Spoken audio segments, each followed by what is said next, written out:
Assalamualaikum warahmatullahi wabarakatuh. Sholawat serta salam semoga senantiasa tercurah kepada Nabi Muhammad Shallallahu Alaihi Wasallam.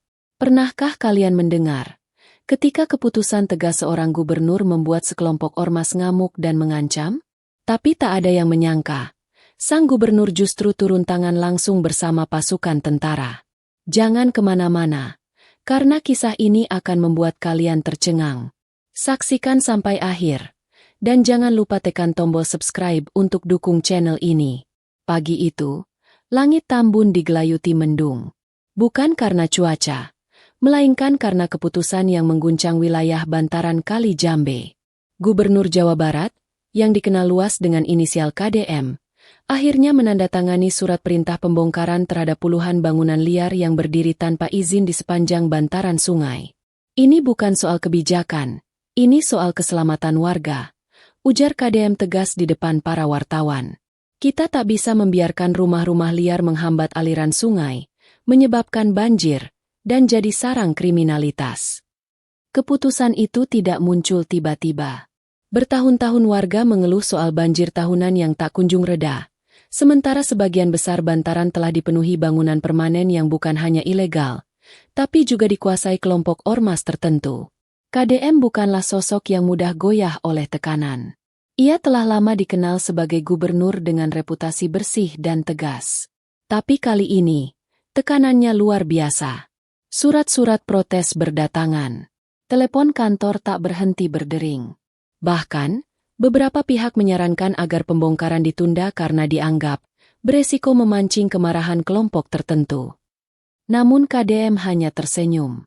Kalau kita takut bertindak karena ancaman, maka kita telah menyerahkan pemerintahan kepada premanisme. Dan itu tidak akan saya biarkan, katanya pada rapat terbatas bersama Forkopimda. Hari itu juga, alat berat dikerahkan. Satpol PP sudah mulai menandai bangunan yang akan dibongkar. Beberapa petugas TNI turut berjaga untuk menjaga keamanan. Warga yang mendukung kebijakan gubernur menyambut harapan baru. Tapi ada juga yang mulai khawatir. Ormas Grip yang pegang kendali di sini. Apa mereka akan tinggal diam? Bisik seorang pedagang kecil kepada rekannya. Dan benar saja. Baru beberapa jam alat berat bekerja, beberapa pria berseragam ormas datang. Mereka memarkir motor mereka dengan kasar, turun dengan langkah keras, dan mulai mengelilingi lokasi. Wajah mereka penuh amarah. Satu di antara mereka terdengar berkata, "Kalau sampai bangunan kami dibongkar, nyawa bisa jadi taruhannya." Namun di sisi lain, keputusan sudah diambil. Jalannya hukum tak boleh surut. Gubernur KDM pun bersiap menghadapi kemungkinan terburuk. Ini baru permulaan. Karena yang terjadi setelahnya jauh lebih panas. Matahari baru saja naik ketika suara mesin alat berat kembali menggelegar di bantaran Kali Jambe. Debu beterbangan. Genteng-genteng tua beterbangan ke udara. Satu demi satu bangunan yang berdiri di atas tanah negara mulai rata dengan tanah. Namun suasana tegang mulai terasa saat sekelompok orang berseragam ormas Grip datang beriringan. Wajah mereka keras, sorot matanya tajam, dan tangan-tangan mereka menggenggam tongkat, rantai, bahkan sebilah golok. "Berhenti semua!" teriak salah satu dari mereka dengan suara mengguntur. Petugas Satpol PP menghentikan aktivitas. Salah satu pimpinan regu mencoba mendekat dan menjelaskan bahwa ini adalah perintah resmi gubernur. Tapi pria ormas itu tak peduli. Ia menyambar rompinya, menarik kerahnya, dan meludah ke tanah. "Kami yang punya tempat ini. Kalian bukan siapa-siapa di sini." Warga sekitar hanya bisa menonton dari kejauhan. Sebagian merekam dengan ponsel. Sebagian lain memilih mundur perlahan, takut kalau terjadi keributan. Beberapa anak kecil bahkan menangis ketakutan. Salah seorang warga berbisik, "Itu HRS, pentolan Grip yang katanya kebal hukum. Polisi aja banyak yang gak berani nyentuh dia." Tak lama kemudian, keributan meledak. Beberapa anggota ormas mulai menendang alat berat, mengusir pekerja, bahkan mengancam akan membakar lokasi jika pembongkaran tidak dihentikan. Seorang satpam proyek nyaris dipukuli. Beruntung anggota Babinsa dari Koramil terdekat segera datang melerai. Kekacauan ini dengan cepat menyebar ke media sosial. Video aksi brutal Grip viral di TikTok dan Instagram. Banyak netizen menuntut tindakan tegas. Tapi tak sedikit juga yang merasa khawatir, karena ormas itu selama ini dikenal dekat dengan sejumlah tokoh lokal. Namun semua berubah saat video itu sampai ke tangan Gubernur KDM. Pagi harinya, saat sedang memantau pembangunan jalan provinsi, ajudannya datang terburu-buru, menunjukkan cuplikan video berdurasi 2 menit. Di dalam video, tampak HRS berteriak sambil menyebut nama Gubernur KDM. "Gue tantang KDM datang ke sini. Jangan cuma ngirim pasukan. Kalau dia laki, turun ke Tambun." Semua orang di ruangan terdiam. Namun Gubernur KDM hanya menatap tajam layar ponselnya, lalu berkata dengan suara pelan tapi menusuk, "Baik, saya akan datang. Tapi bukan untuk ditantang. Saya datang untuk menegakkan hukum." Mendengar itu, ajudan langsung berdiri. "Perlu kami siapkan pengamanan, Pak?" "Siapkan TNI. Ini bukan sekadar pengamanan," jawab KDM tegas. "Ini penegakan kedaulatan negara. Saya tak akan biarkan satu jengkal tanah pun dikuasai preman berseragam." Maka, operasi besar-besaran pun mulai dirancang. Rakyat Tambun mungkin belum tahu, tapi badai sesungguhnya baru akan datang. Sore itu, suasana ruang rapat terbatas di Gedung Sate, Bandung, terasa lebih panas dari biasanya. Komandan Kodim dari wilayah Tambun hadir langsung bersama laporan intelijen.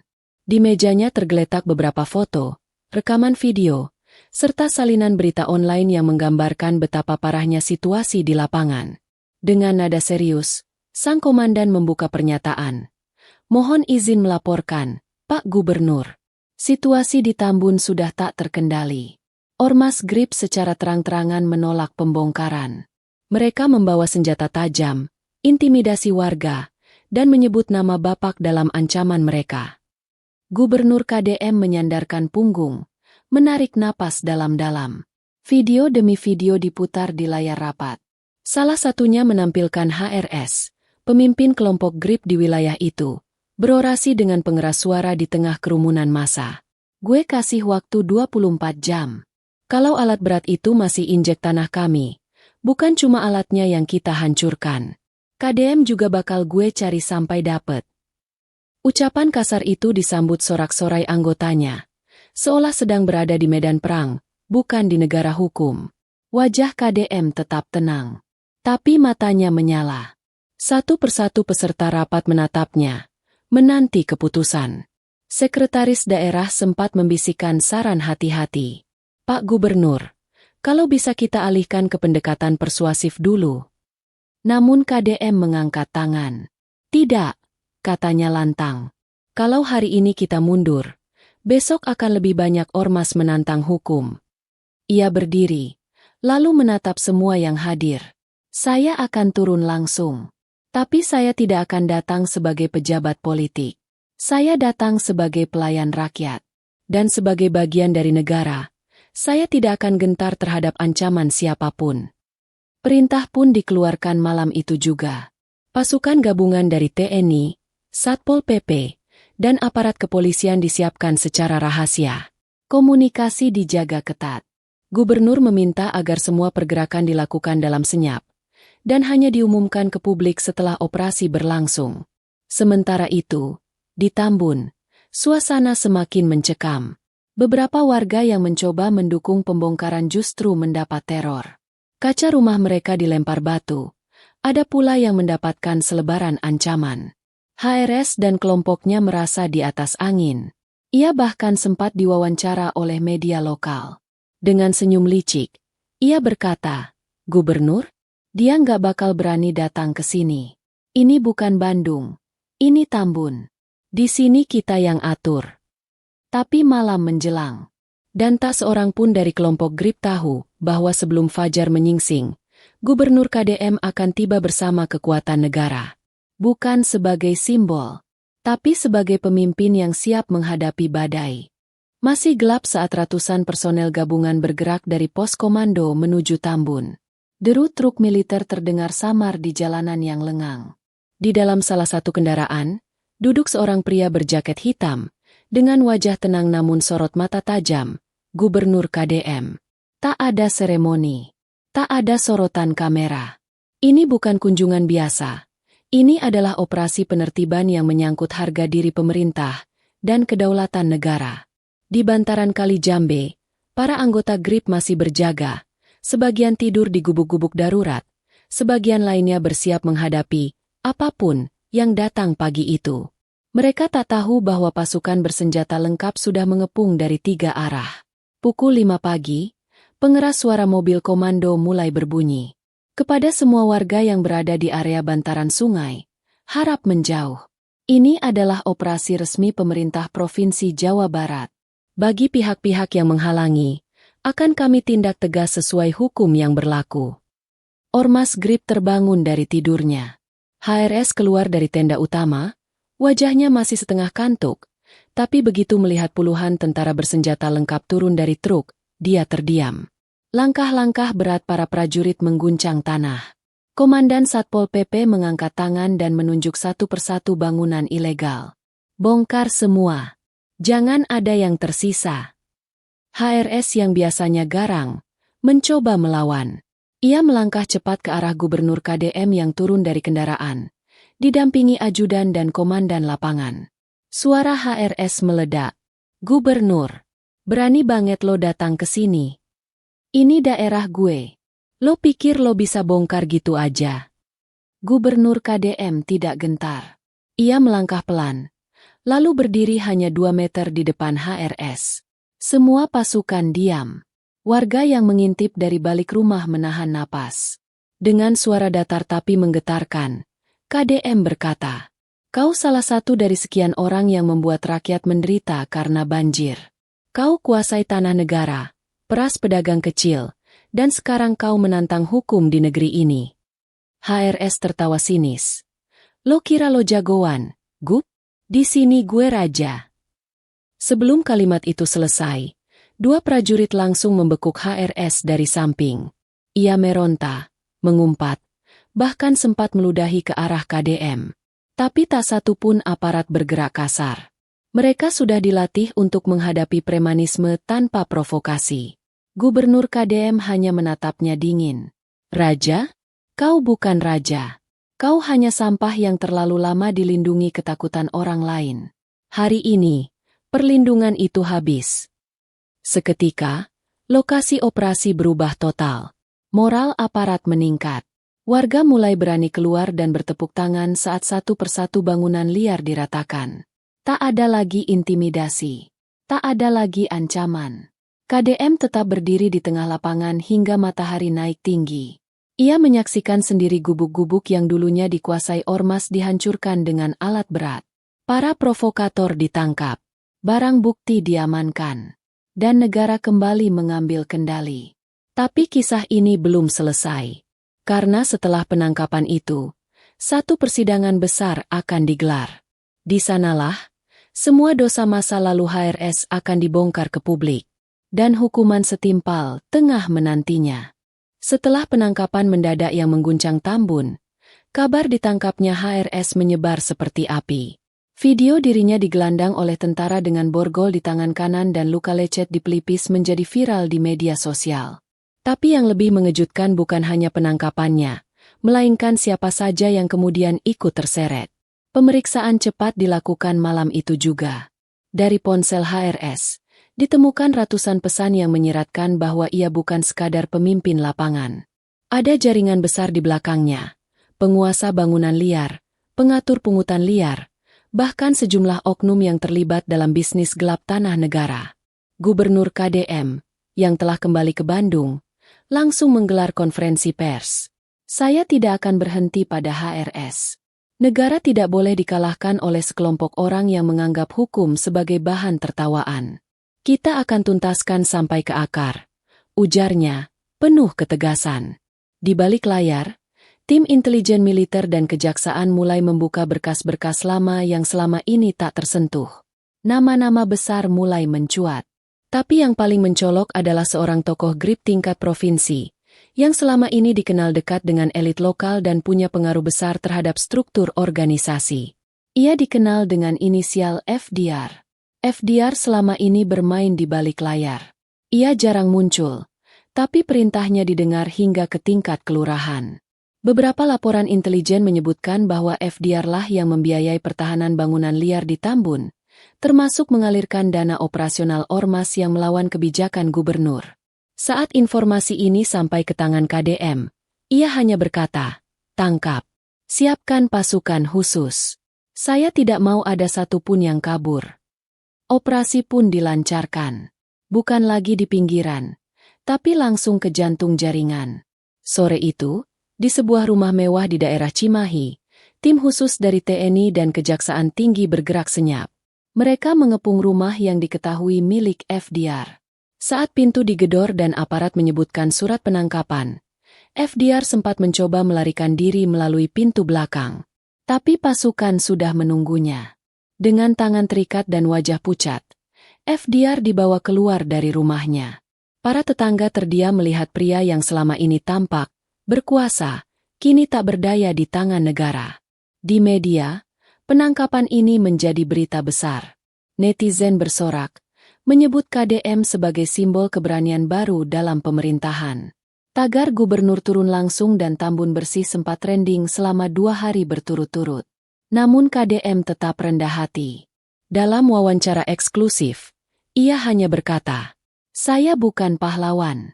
Saya hanya menjalankan tugas. Dan tugas saya adalah memastikan bahwa rakyat tidak lagi hidup di bawah bayang-bayang premanisme. Sudah saatnya hukum menjadi raja di negeri ini, bukan kekuasaan liar." HRS dan FDR akhirnya dijebloskan ke tahanan militer untuk memudahkan pemeriksaan gabungan. Banyak pihak mendesak agar kasus ini dibawa sampai ke pengadilan negeri dan dijadikan contoh nasional. Tapi sebelum itu terjadi, masih ada satu langkah penting, menghadapkan mereka ke meja hijau, di mana segala kejahatan yang telah lama ditutupi akan dibuka tanpa ampun. Dan disinilah titik menuju klimaks dimulai. Gedung Pengadilan Negeri Bekasi pagi itu dijaga ketat. Polisi bersenjata lengkap berdiri berjajar di tiap pintu masuk. Media dari berbagai penjuru datang meliput. Bahkan beberapa reporter nasional membuka siaran langsung dari lokasi. Hari itu, rakyat menunggu satu hal, keadilan.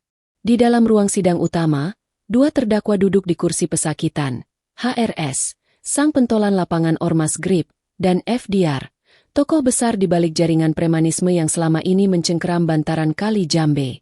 Jaksa penuntut berdiri dengan berkas tebal di tangannya. Dengan suara lantang, ia membuka fakta-fakta yang selama ini tersembunyi. Penguasaan tanah negara tanpa izin, pengorganisasian aksi kekerasan, pengancaman terhadap aparat, penghalangan kebijakan gubernur, hingga dugaan pencucian uang yang melibatkan lebih dari 12 rekening berbeda.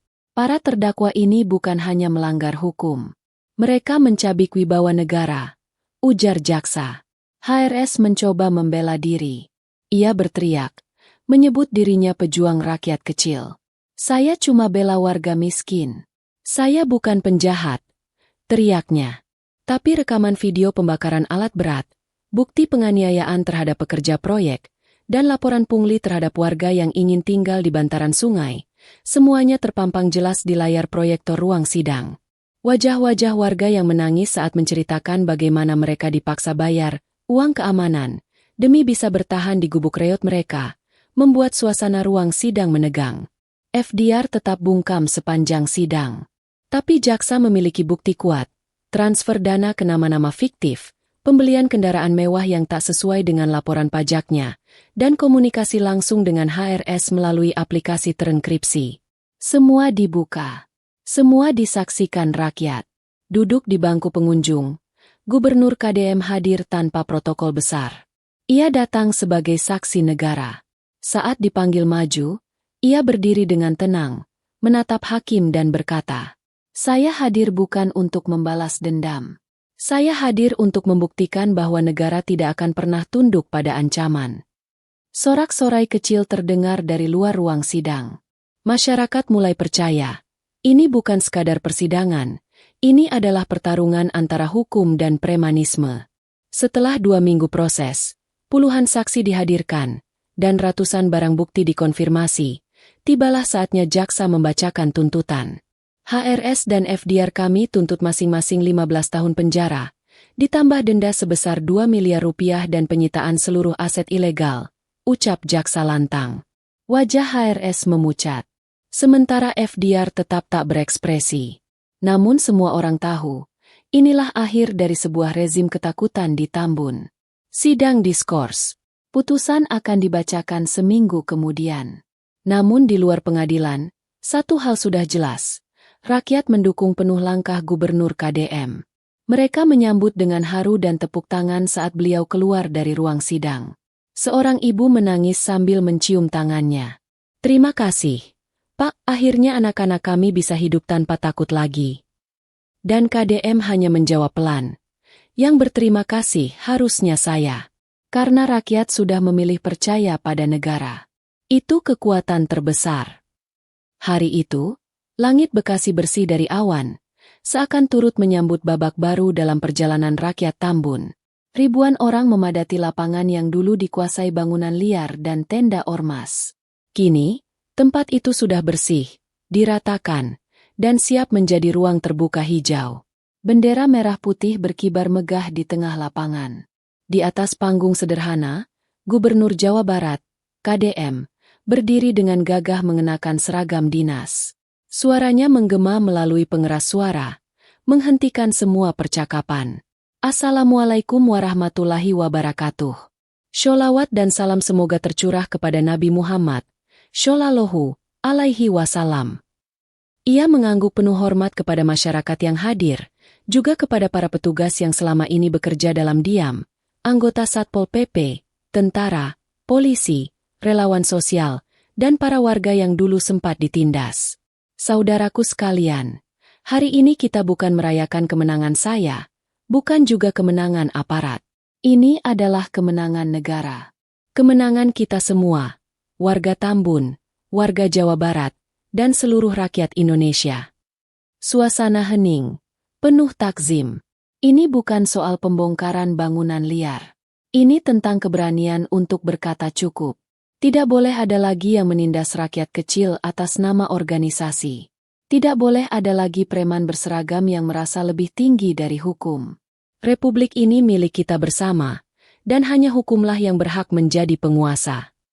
Tepuk tangan meledak. Beberapa warga terlihat menitikkan air mata. Mereka telah lama hidup dalam ketakutan, dipalak, diancam, dipaksa tunduk kepada orang-orang yang mengaku melindungi namun justru memeras. KDM melanjutkan pidatonya. Saya tahu, banyak dari kalian kehilangan rumah, tempat berdagang, atau tempat berteduh. Tapi saya janji, pemerintah tidak tinggal diam. Normalisasi bantaran kali ini akan diikuti dengan relokasi, bantuan, dan pembukaan lapangan kerja. Saya akan pastikan kalian tidak hanya diselamatkan dari preman, tapi juga dibantu untuk bangkit. Di sisi lapangan, para pekerja sibuk memasang tenda pelayanan terpadu. Posko relokasi didirikan. Mobil dapur umum berjejer. Semua bergerak, bukan karena takut, tapi karena semangat perubahan. Dalam beberapa minggu ke depan, bantaran kali akan berubah menjadi taman kota. Aliran sungai yang dulu mampet oleh limbah dan bangunan liar kini mengalir jernih. Anak-anak mulai bermain di tepiannya, tanpa rasa takut. Mereka bebas tertawa, bebas bernafas. Sementara itu, putusan pengadilan telah resmi dijatuhkan. HRS dan FDR divonis 15 tahun penjara, disertai penyitaan aset dan pencabutan hak politik. Tak ada satupun dari mereka yang berani mengangkat kepala di persidangan. Bahkan organisasi mereka kini dibekukan, dan para anggotanya menjalani proses hukum dan rehabilitasi sosial. Di malam terakhir sebelum KDM kembali ke Bandung, ia berdiri di pinggir kali yang kini sunyi dan damai. Ia melihat ke kejauhan, senyumnya tipis. Seorang ajudan bertanya, "Pak Gub, kita menang." KDM menjawab tenang, "Negara tidak perlu menang. Negara hanya harus hadir. Dan hari ini, kita hadir di tempat yang selama ini ditinggalkan." Malam pun turun. Namun cahaya baru telah menyala di Tambun, cahaya keberanian, cahaya hukum, dan cahaya harapan. Akhir cerita. Jika Anda menyukai kisah ini, Jangan lupa tekan tombol like, subscribe, dan aktifkan lonceng notifikasi agar tidak ketinggalan kisah-kisah menarik selanjutnya. Sampai jumpa di cerita berikutnya, hanya di channel ini. Wassalamualaikum warahmatullahi wabarakatuh.